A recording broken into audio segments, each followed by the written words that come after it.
മഹാരാഷ്ട്രയിൽ മഹായുതി സഖ്യം അല്ലെങ്കിൽ NDA സഖ്യം വലിയ വിജയം നേടിയതിന് തൊട്ടു പിന്നാലെ പുറത്തുവരുന്ന വാർത്ത ഏതാണ്ട് 6 MLAമാർ വിവിധ പാർട്ടികളിൽപ്പെടുന്ന ഉദ്ധവിൻ്റെ ശിവസേനയിലും NCPയിലും കോൺഗ്രസിലും പെടുന്ന 6ഓളം MLAമാർ NCPയുടെ അജിത് പവാർ വിഭാഗവുമായി ബന്ധപ്പെട്ടു എന്നുള്ള വാർത്ത തന്നെയാണ് പുറത്തു വരുന്നത്.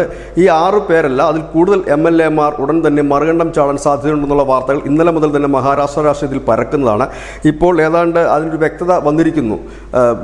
NCPയുടെ അജിത് പവാർ വിഭാഗത്തിൻ്റെ ചീഫ് വിപ്പ് തന്നെ പറഞ്ഞിരിക്കുന്നു. 6ഓളം പേർ തന്നെ 6ഓളം പ്രതിപക്ഷ MLAമാർ തന്നെ സമീപിച്ചിരിക്കുന്നു.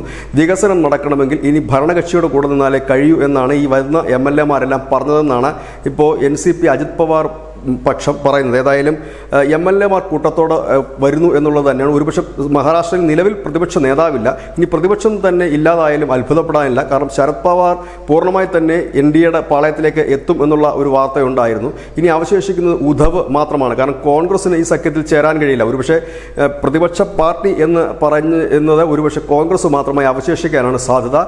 ഉദ്ധവ് താക്കറെയുടെ ശിവസേനയും പിളർപ്പിൻ്റെ വക്കിലാണ്. ന്യൂസ് ഡെസ്ക് ന്യൂസിൻ്റെ മലയാളം.